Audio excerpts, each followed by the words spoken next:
talk about some of your red zone production and just having a knack for where things are going to happen, where the ball is going to go, most importantly. Well, like we talked about, all year long, just understanding where you are on the field, understanding what teams like to do in the red zone. Most teams like to attack, the goalposts, meaning the inside the numbers, because it's a safer throw for the quarterback. It's high, easier throw. It's away.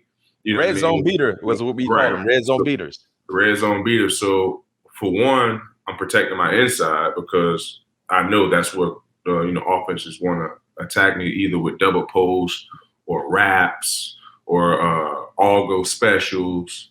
They even got now and nowadays this came up within like the last 3 or 4 years in the NFL.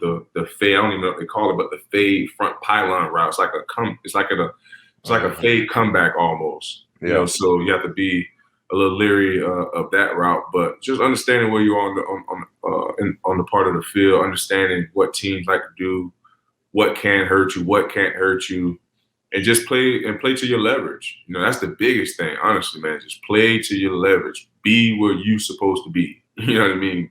Mm-hmm. Understand, where all your help is. Understand where you can get beat at. Where your weaknesses are. So. And understand also teams can't run deep. They can't run past you in the red zone. So you can be much slower than you are when you are defending passes in the field. So that was one of the reasons why I was able to stand my ground against OBJ. And you said something that triggered my antennas.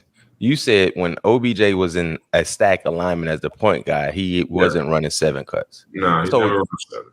And for our listeners and viewers, football is so mental. And the film study is so important. So based on your week of preparation, I don't know how many routes you watched of OBJ, Cooper Kupp, or Vance, but I'm sorry, Jefferson. Yeah. But you were able to distinguish and understand, I know the routes I can get, and I know the routes I'm not going to get. How much time do you devote, Pat P, you think, estimate, getting ready for a Sunday ball game? How much time do you devote in watching tape? Well, it's when meetings, 3 hours of the day, 3 hours out of the day, as far as film studying. At meetings, when you're in the facility. In meetings, and film, with the group. Yep. And then I spent about, an hour and a half after that, each day at home. And then obviously when we travel, I'll watch some tape on the plane. And then after the game, I'm on to the next team. As soon as after the game, I watch my game, watch the game we just played. And then I'm watching, whoever our next opponent. Like yesterday, for an example, watched the game when I got home, had dinner with the family, got the kids all cleaned up, watched the game. And heck, I started watching the Green Bay game right after I watched ours. So it's safe to say you watch probably around 4 to 4.5 hours a day of film. Yeah. 4 to 4 hours a day, around that. Okay. And being able to be comfortable enough. So when you're watching tape, I love being able to get some nuances here or there from different defenders. Do you particularly try to highlight, because it's almost impossible to remember every route you see, because you probably watch 4 games leading up to that game of past weeks, right? And then you might watch something from early in the year. But do you try to distinguish certain route patterns and combinations that when I get this formation, this is my key, this is my go-to? Like, how you go about your business? Yeah, I highlight formations, where the receiver is located, especially if I have a matchup. Where the receiver is located, it tells me a lot.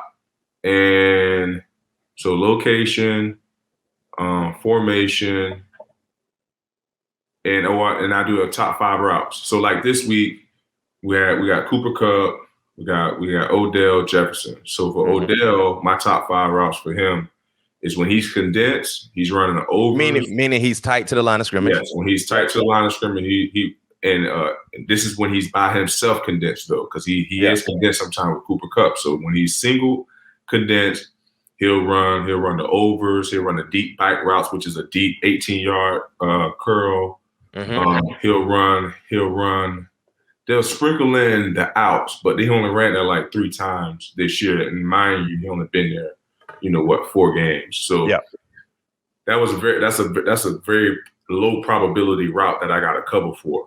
Cover for when he's by himself. So now when he's with a receiver in stack, so now his routes change a little bit. So he'll give me a little bit of a deep. He'll still give you the over, but it's going to be a little bit deeper. He'll give you the post. He'll give you the dig.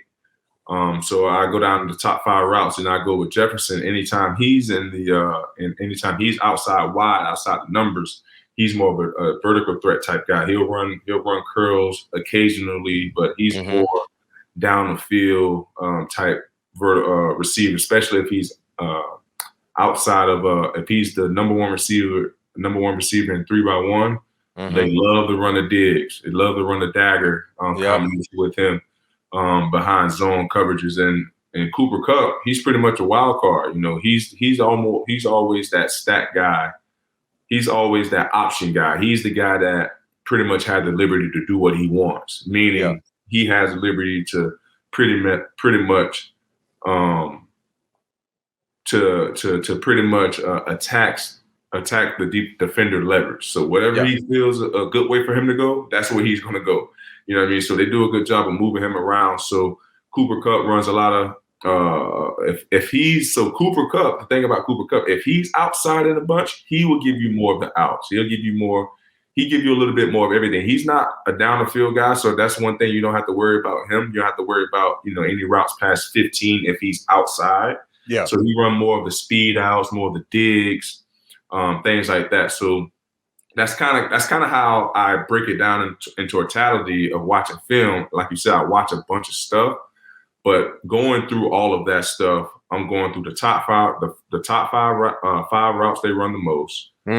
Key formations that can pop up, that show up that they like to feature in games, and also locations of the receivers. That's dope. That's dope. Well said. Nice knowledge. And if it's a match too, if I have a matchup, I want to see. I'll go through previous games to see how the receiver reacts off press coverage. Cool insight coming from one of the great ones. Pat P telling you guys a little bit of what he does when it comes to prep. And it's not just about the physical standpoint. It's about the mental guy putting in over 4 hours a day when it comes to film, and then getting ready for the next ball game.